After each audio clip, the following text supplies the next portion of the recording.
আজকের ভিডিওতে শেয়ার করব এই শীতের রাতে কোথায় ঘুরতে গেলাম এবং কোনো রকমের বাটা মশলা কিংবা বিরিয়ানি মশলা ছাড়াই কিভাবে ঘরে ইজিভাবে বিরিয়ানি রান্না করা যায় সেটা। সো হ্যালো এভরিওয়ান, আসসালামু আলাইকুম অ্যান্ড ওয়েলকাম করছি নতুন আরেকটি ভিডিওতে। সকাল থেকেই শুরু করছি। সকালে আমার কিছু প্রোডাক্টস নিয়ে আসলাম যেগুলো হচ্ছে অর্ডারের ছিল, বাংলাদেশে পাঠাতে হবে, মানে আমি অলরেডি পাঠিয়ে দিয়েছি। এটা হচ্ছে কিছুদিন পর আমি ভিডিওটা এডিট করছি। আমি কিন্তু এক গাদা অনেক প্রোডাক্টস পাঠাই না, যেটা জাপানে খুব বেশি পপুলার আমি বেছে বেছে সেইগুলোই পাঠাই এবং অল স্কিন টাইপের জন্য যেগুলো স্যুট করে সেগুলোই পাঠাই। এটা হচ্ছে স্কিন লাইফের ফেস ওয়াশ, মানে যাদের স্কিনে র্যাশ হয় বা পিম্পলের প্রবলেম আছে তাদের জন্য এটা একদম বেস্ট।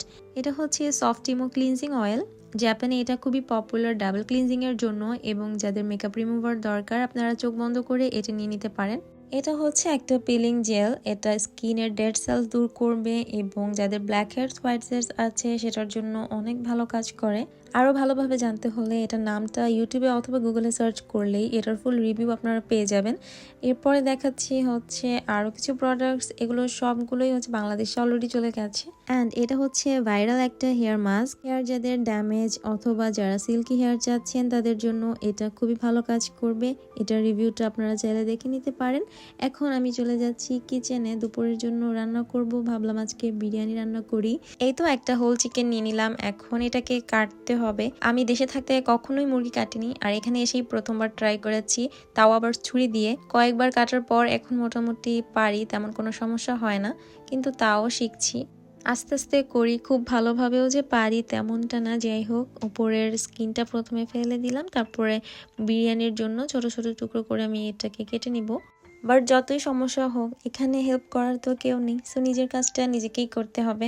আর আজকে শেখাবো খুবই সহজভাবে কিভাবে আমি বিরিয়ানি রান্না করি। সো কাটাকাটি শেষ, তারপরে একটু আমি ধুয়ে নিলাম সব কিছু।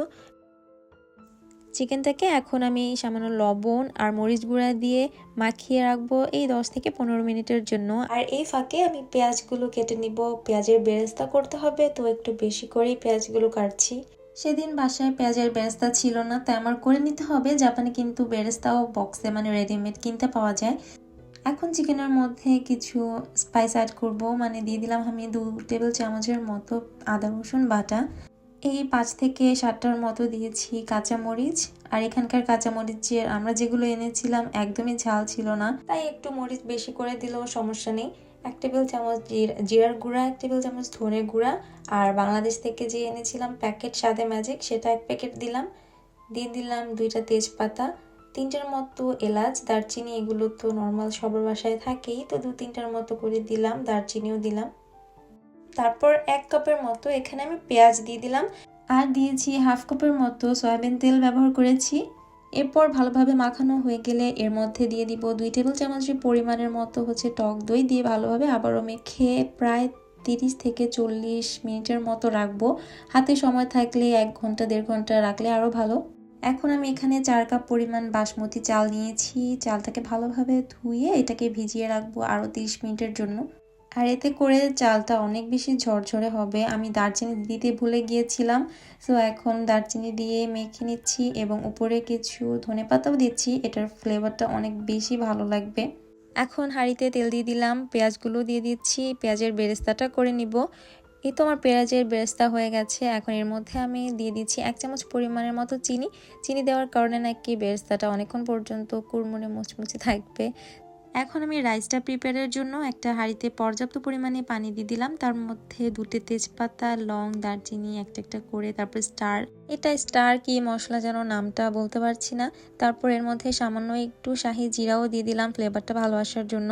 আর এখানে পর্যাপ্ত পরিমাণে লবণ দিতে হবে। এ পর্যায়ে লবণটা একটু বেশি দিলে বিরিয়ানির টেস্টটা ভালো আসে, মানে বিরিয়ানির লবণটা একদমই পারফেক্ট হয়। তো এখানে আমি 2.5 টেবিল চামচ ভরে ভরে লবণ দিয়ে দিয়েছি।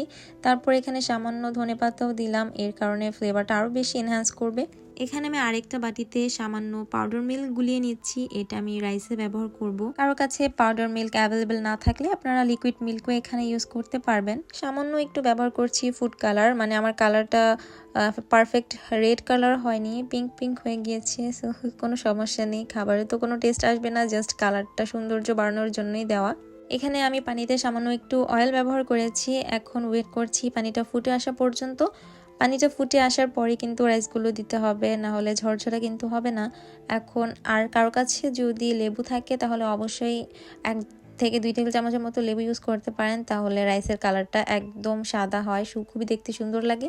রাইস দিয়ে দিলাম, তারপর হচ্ছে রাইসটা 80 থেকে 90% যখন সেদ্ধ হবে তখনই এটাকে উঠিয়ে ফেলবো এবং স্টেনারে দিয়ে দিলাম।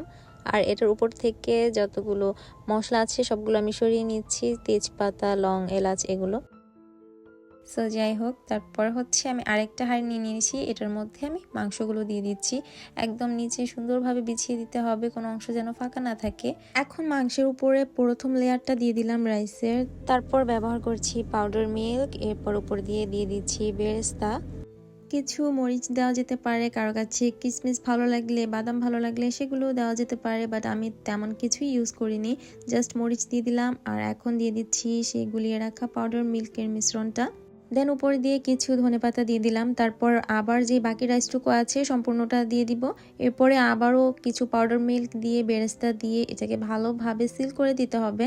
ও হ্যাঁ, বাকি যে মিল্কটুকু ছিল সেটাও দিয়ে দিলাম এবং ধনেপাতাও দিলাম। আর ব্যবহার করছি 1 চামচ পরিমাণের মতো হচ্ছে কেওড়া জল, এটা দিলে একদম পারফেক্ট একটা বিরিয়ানি টেস্ট আসবে, যতই কম মশলা ইউজ করি না কেন। সো এই গোলাপ জল অথবা কেওড়া জল যে কোনো একটা মাস্ট ইউজ করতে হবে। তারপর এটাকে আমি ভালোভাবে সিল করে দিয়েছি আর সাইড দিয়ে হচ্ছে এই আটার গোলা দিয়ে দিয়েছি। অনেকে ফয়েল পেপার ইউজ করতে পারেন, তো আমার বাসায় সেদিন ফয়েল পেপার না থাকার কারণে আমি একটু ময়দা বা আটাকে গুলিয়ে এটা সাইড দিয়ে সিল করে দিয়েছি।